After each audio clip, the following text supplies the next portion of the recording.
On today's True Crime, the brutal killing of this young, beautiful 18-year-old girl, Jennifer Levin.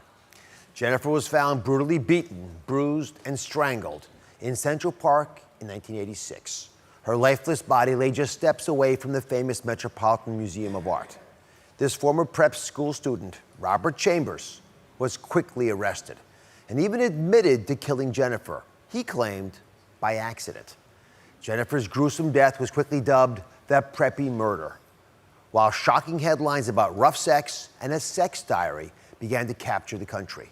This notorious case, with all of its outrageous twists and turns, is the focus of AMC and Sundance TV's new docu-series, The Preppy Murder Death in Central Park.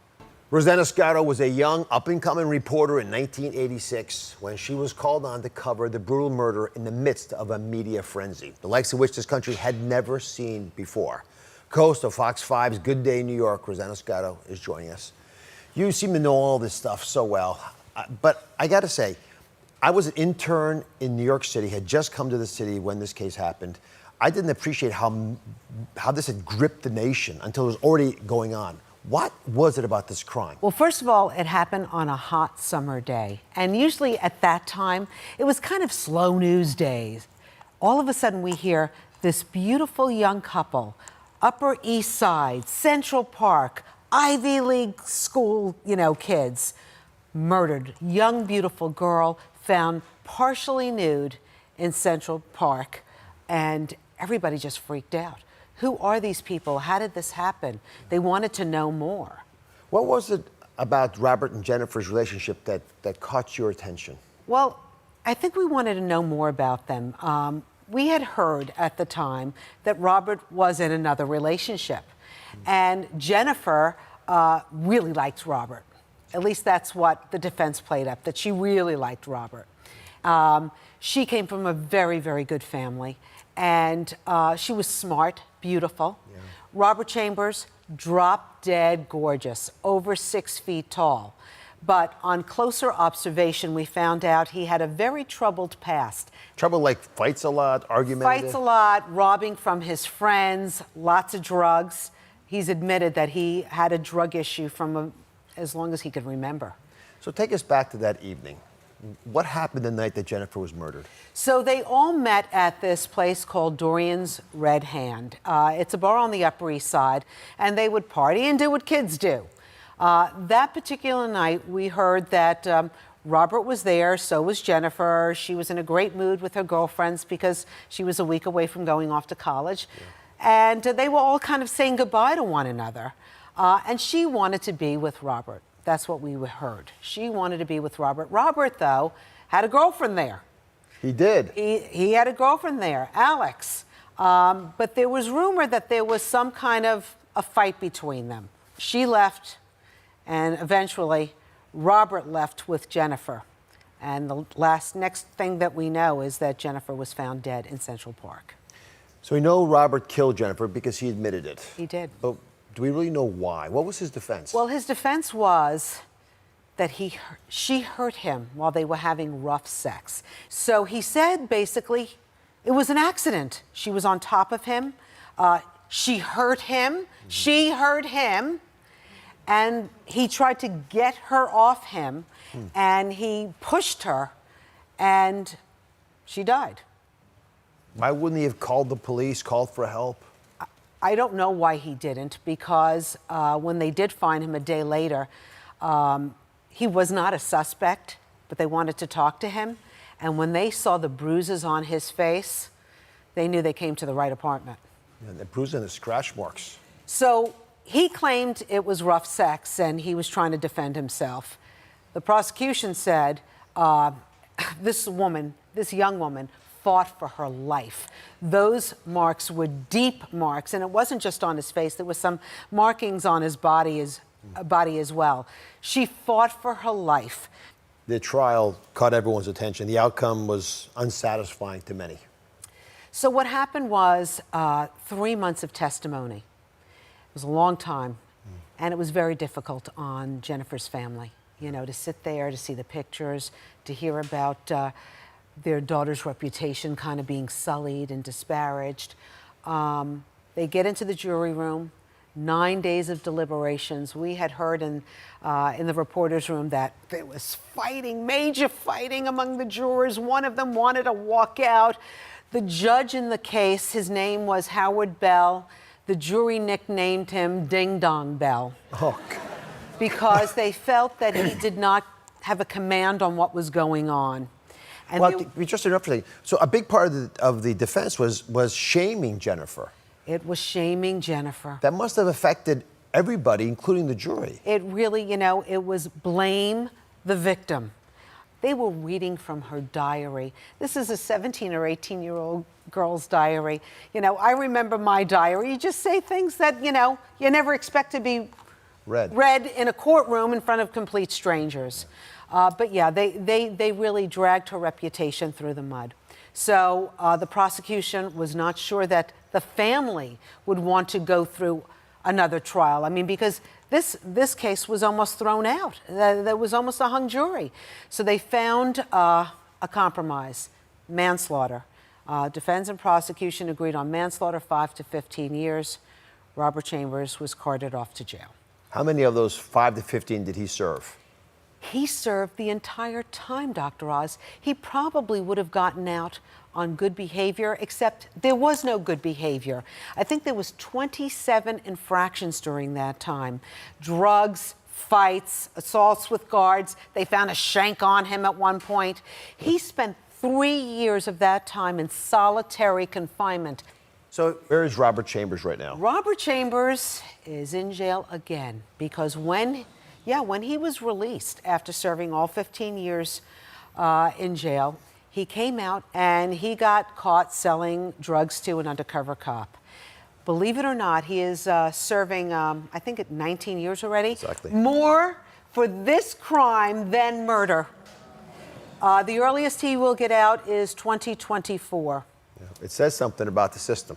Up next, the girlfriend, Robert, actually went to meet the night of Jennifer's murder and why she humiliated him in front of everyone at the bar. Stay with us. Actress Alex Kapp was Robert Chambers' girlfriend at the time Jennifer Levin was killed. She was also the woman who Robert was meeting at Dorian's bar the night he killed Jennifer.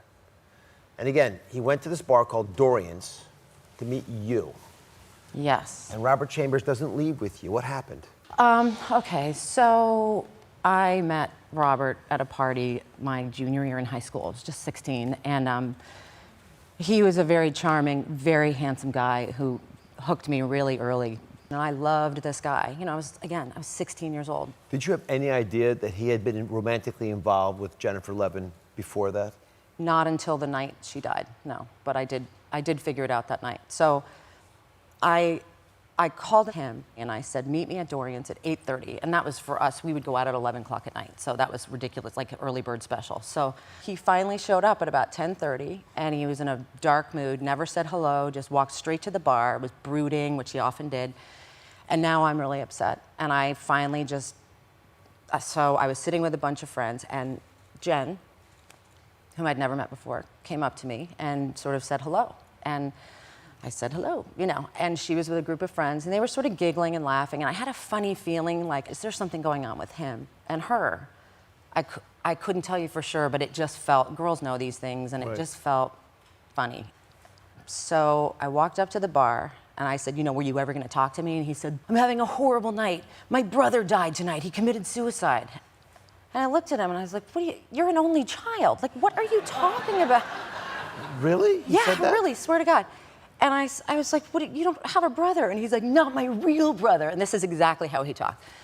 My little brother from the Big Brother, Little Brother program. And at that point, I started to laugh. I'm like, oh my God, you are the least charitable person I've ever seen in my life. There's nobody who would less do Big Brother, Little Brother than you. And so I knew he just sitting there lying to my face. And I was furious, but I wasn't planning to break up with him. I just wanted him to acknowledge, or at least say, I didn't lie to you, I'm not cheating on you, all these things. But he never said it.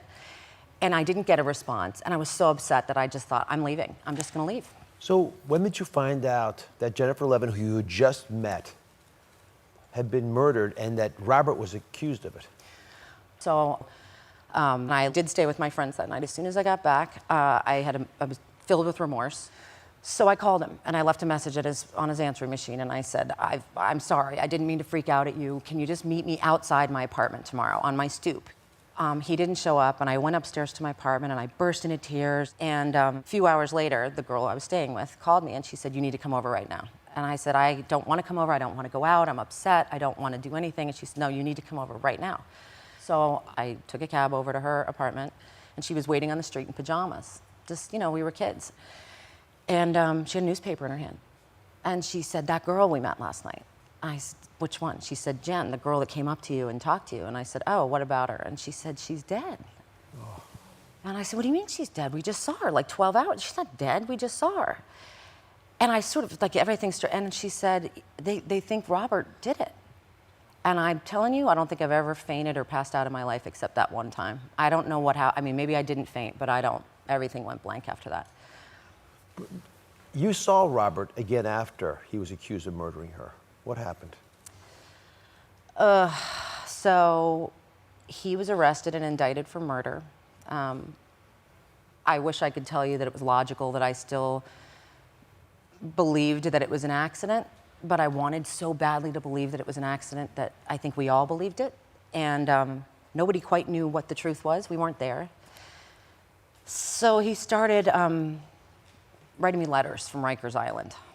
And they were very dramatic letters. And they were all very, like, it wasn't about us. It was all like, Mayor Koch is out to get me. And I was just hooked right back in. Just, wow. He told me a story. He just made me feel like it was all a big mistake, and I believed him.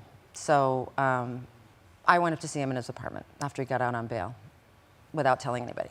And so I showed up. His mom was there. She answered the door. He was wearing a dark blue turtleneck, and his eyes were really blue, and he was very pale. And we went into his room, and he closed the door, and I didn't feel particularly, I was so excited to see him. And I remember thinking, and I admit this now, I wonder if we're going to make out. That's what I was thinking. So we were sitting in his room, and I looked over under his desk. He had like an old wooden desk, and there were newspapers stacked all the way up to the underside of his desk. Like he'd saved every newspaper since he'd been arrested. And I said, wow, jokingly, I said, well, I guess you got what you always wanted. You're famous. And he smiled. And that smile, I just knew, and I went like ice cold through my veins. I went, oh my God, he did this. Oh my God, he murdered her. And I knew it to my core. And I thought, I got to get out of here. But I don't want him to know that I know. So I just slowly I said, I should probably head out. So and I was trying to stay really calm. And I stood up from his bed and I walked backwards out of his room. I didn't want to turn my back to him. And I walked toward the door and I pushed the elevator button and he stood at the door and I waited for the door to close as I got in the elevator, still facing him. And I've said this before, but I swear if his hand had come in through the door, it was like a movie. If he had put his hand through the elevator door, I wouldn't have been surprised. I was terrified. And I got downstairs and realized I was out and just ran top of speed down back to my apartment, slammed open the door, burst into tears, told my parents I'd just gone to see him. They were furious. And then that was it. I never heard from him again. Knowing that there was evil in him, does it bother you how Jennifer Levin was portrayed? They maligned that woman. They destroyed that woman's reputation. And she wasn't a woman, she was a girl. We were children, really. But they destroyed her reputation. They said she had a sex diary, which never existed. She had a date book. But his defense attorney was so disgusting, and so he created an entire story around this girl's promiscuity, and she's dead. She died. There's a family grieving. And did I understand that at 16? No, I didn't understand it as much as I did after I figured out when I knew he'd really done it. It was horrifying, and I hated being a part of it. I felt complicit somehow. I felt responsible for her death. I lived with terrible guilt for a lot of years. I acted out later because I felt so damaged my self-esteem was so shattered. There's so much shame. And it's, unfortunately, I don't think things have changed very much. And the rage I felt for my womankind, even at 17, was profound. I thought it was despicable. Still do. Alex, thank you for coming. Thanks. Up next, one of the first responders to the brutal crime scene where Jennifer lay dead. The horrific details he says he will never be able to forget. We've been talking about AMC and Sundance TV's new docu-series, That Preppy Murder Death in Central Park. This was a case that shook the nation to its core, even more so for Detective Wally Zines. He was a night watch commanding officer and one of the very first responders to the gruesome scene that morning. Jennifer's body was lifeless, discovered in Central Park, and he joins us now. Dr. Oz, a pleasure. Thank you for revisiting, I know, a very painful moment in your life. You were one of the first folks to arrive at the crime scene. What did you see? Well, we got to the scene. There was a body near a tree in Central Park, and it was a terrible sight to see. I mean, there was a, and again, it's going to be graphic, but I'm going to tell you. It was a young female, and her skirt was pulled up to her waist. Her bra was wrapped around her neck. She had bite marks. She had scratches. She had a black eye. She was beaten. She was choked. And the bra, which has metal on the bottom of the cups, was wrapped around her neck. Oh. And I think one of the worst things that I saw there that I'll never forget in my whole career was that the bezel of the watch was embedded in her neck. From strangling her, whoever did it. Whoever did it. Another area we saw at the Metropolitan Museum of Art, which was right next to the crime scene, there were cameras. Huh. And I thought we had it down to a science, because those cameras were right on the crime scene, right where the body was. And we went over there, detectives went over there, I had a group go over. There was no film in the camera. Oh, no. Oh. And another thing that we found out later, that sitting on a park bench was Robert Chambers. He had not left the scene. He had not left the scene. And he did not get, we did not see him, but we found out the next day. You had to make that dreaded knock on the door of Jennifer Levin's family to let them know that their daughter had been murdered. What was that like?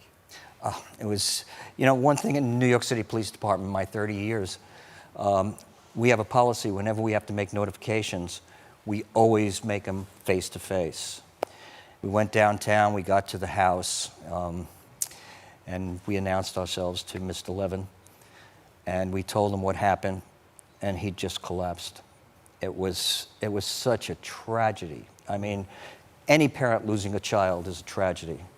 But it was he just broke down. We had to comfort him and stay with him for a while until we can get other relatives that he notified to come down to the scene. How did you finally implicate Robert Chambers as being involved in Jennifer Levin's death? Well, we found out at Dorian's through some of the people that were there that Robert left with Jennifer. And fortunately, Manhattan North Homicide, Mike Sheehan was working, and I made him the lead detective. And the next day, he and the Central Park detective went to Robert Chambers' house, and we interviewed him. And while he was being interviewed, he had all these scratch marks on his face. And then you can see he opened up his shirt, and it was all scratch marks all over him. And here's the kicker. He said, "My cat scratched me." His cat scratched him. But here's what we found out. We would not leave any stone unturned. We found out that the cat was declawed. The declawed cat scratched him. The declawed cat scratched him. And found out when they did the autopsy that Jennifer Levin had Robert Chambers' skin under her fingernails. So there's lots of evidence, even if he hadn't acknowledged it. Do you think justice was served? He finally did acknowledge that he was involved with her death, but obviously it wasn't for murder that he got convicted. Well, let me say this to you. He took a plea. And I must say, as the trial progressed, there were people outside who were protesting that justice for Jennifer. I just see this. And that was a pin they were passing out to everybody. The original pin. The original pin. And the media made up shirts, T-shirts, the ones that were doing the case. That's an original Preppy Murder Trial, New York Press Corps, 1988. I mean, it was like the O.J. Simpson trial. I mean, it was a meteor event. It was unbelievable. Predecessor of it. Predecessor. Do you feel justice was served? I feel that you know what? If we would have kept going on the trial, he would have gone for 25 years to life.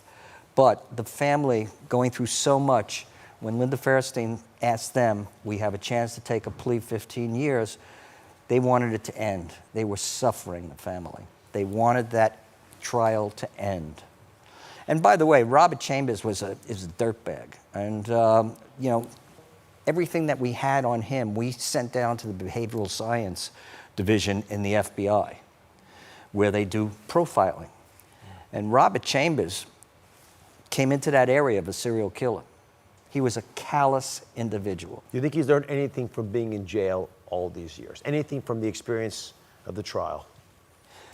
I think if he gets out, he'll be back again. He's a recidivist. I mean, he got locked, his case that he got locked up for 19 years, I believe, for selling cocaine. He was sold a half a pound of cocaine to an undercover detective in NYPD. He doesn't care. He would go to parties and rip off, at the parties when the parents weren't home, he'd go there and rip off the drawers, do burglaries, him and his partner. He was a big credit card thief, all to take care of his habit. He was an alcoholic and a major drug user. Wally, thank you very much. Thank you, for what sir. you've done for the city. Thank you for watching. Don't forget to subscribe and turn on notifications so you never miss out on new videos to live the good life.